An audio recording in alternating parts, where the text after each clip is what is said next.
Hello, and welcome to episode 4 of the Imperfect Person podcast. I'm Tori Aletto, and today's topic is redefining healing. Healing isn't something that we complete, it is a way of living, a practice, a showing up for ourselves. I say this so often because I think we're all a little desperate to get to the other side. We want to identify as the healed, not the broken, when in reality, healing is learning how to live and honor ourselves alongside the broken. When we leave room for healing to be a practice, we can notice old parts of ourselves and show up for them. We can spend our energy on how we want to show up for them. If we are assuming that healing should have already happened, then those old parts inevitably surface and we feel as if we are failing at healing. It's just like another thing we aren't good at. And the challenge with that I notice is that we have to then deal with what I call a secondary experience. We are actually not dealing with that part. We are dealing with the sadness, the anger, the frustration, and the shame around that part resurfacing. And then all of our energy and everything we need to be accountable and honest and warm but real with that part goes to managing the secondary experience. And I truly believe that is the culprit for people who struggle moving through and getting to the other side. I would define the showing up, the way we show up for ourselves in our hardest moments, as the core of the relationship we have with ourselves. And I also truly believe it's something that we all have to work on. When we are able to meet these broken parts of ourselves in all different stages of life, right? Because codependent Tori really nailed it when I was dating, but all of a sudden it's surfacing heavy in my parenting. When we are allowing ourselves to have these parts resurface because they're a part of us, right? We can then date, love, parent, move, let go, make big decisions, change careers, whatever it is, we can move and live alongside the broken. That's healing. I think we're so scared to repeat as partners, as parents, as humans. We're fearful. We have all this information, and now it's turned into fear, where really this information is permission. It's permission to mess up. When we allow ourselves to be a little broken, shame no longer corrodes the very spaces that require us to be accountable. That is how we close the gap between who we are in our core and all the different functioning that we deal with based on our childhood, based on our personality, based on our genetics, our life circumstances, all of that. That is how we close the gap. Accountability from a loving and honest and warm space. And so many of us spend that time berating ourselves. It's so natural. It's so easy to do because we're dealing with that secondary experience.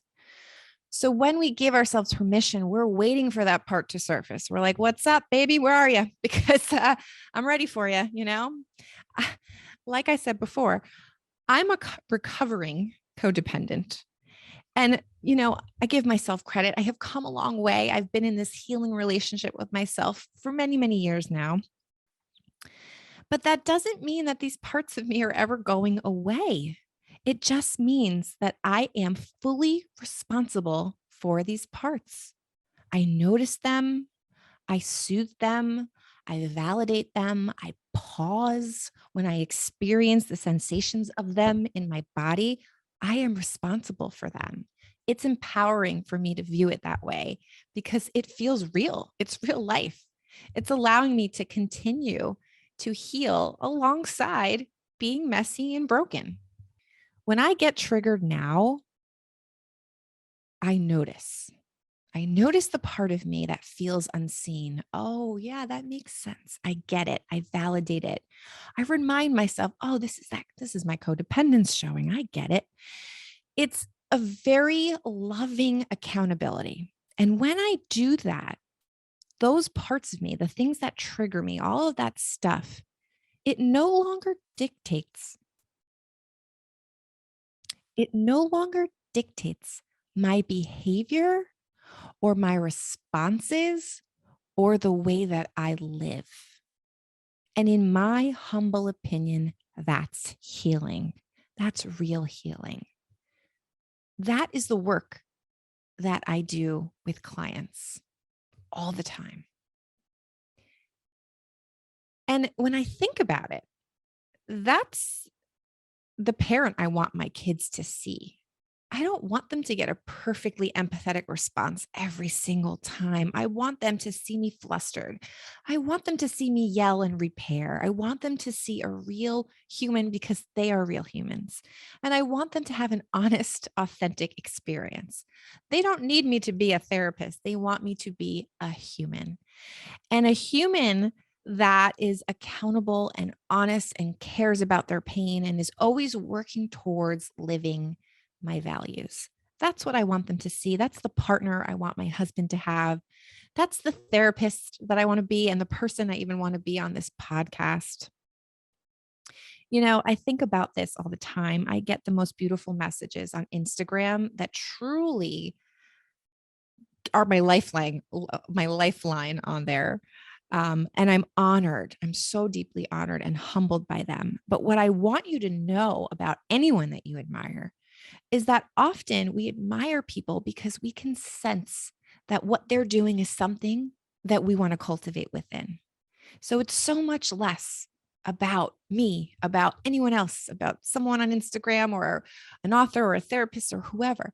It's so much more of what they are bringing out in you. And I think that's important because that energy, we crave it.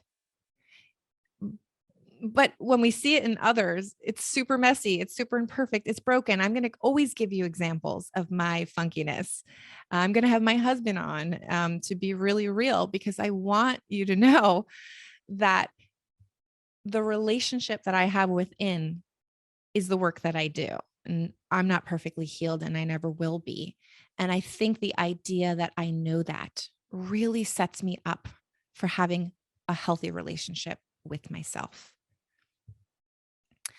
I wrote this quote a while back on my Instagram. And if you're not following me, NY Therapist, come find me. But I wrote this quote and it said, that famous quote that surfaces around. I don't even know who says it, but if we keep repeating patterns over and over again, it's because we're not healed or something along those lines. And I crossed it all out and I said, no, we will keep repeating patterns over and over again.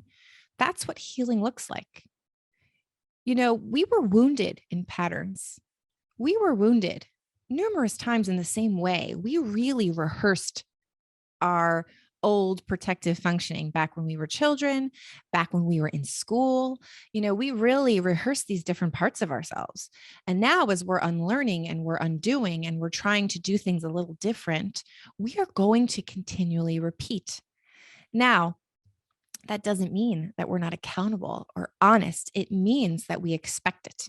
When we expect it, we can cut right to the chase and we can deal with ourselves in those patterns. And then what we'll notice is by doing that, it closes the gap. It closes the gap. It closes the gap between our core self and our old functioning. So let's just say, here's some examples or other examples of what a healing relationship looks like. This is some of my examples, honestly. Instead of over explaining my boundaries in hopes to control someone's reaction to them, I soothe the anxiety in my body around being accepted, around people pleasing, around someone understanding me. And I allow others to have their own experience and for them to be responsible for their own experience.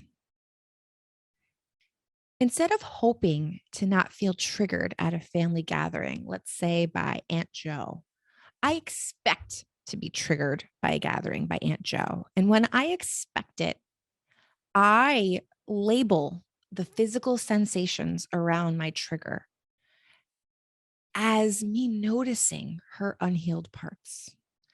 When I can create that space, I don't have to go to a gathering and not be triggered.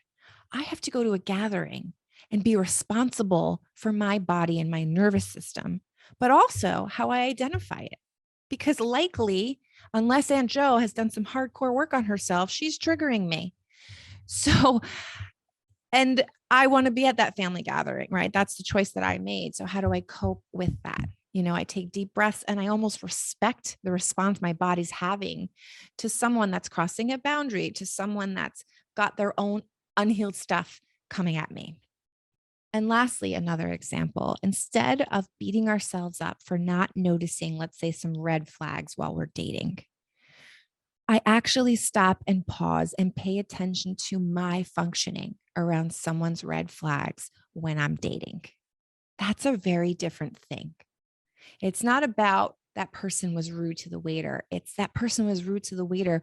What happened inside me that made me turn away? What happened that made me rationalize that? What happened that made me disconnect to the signals in my body that said, I don't like that? That is our work. This is how we heal.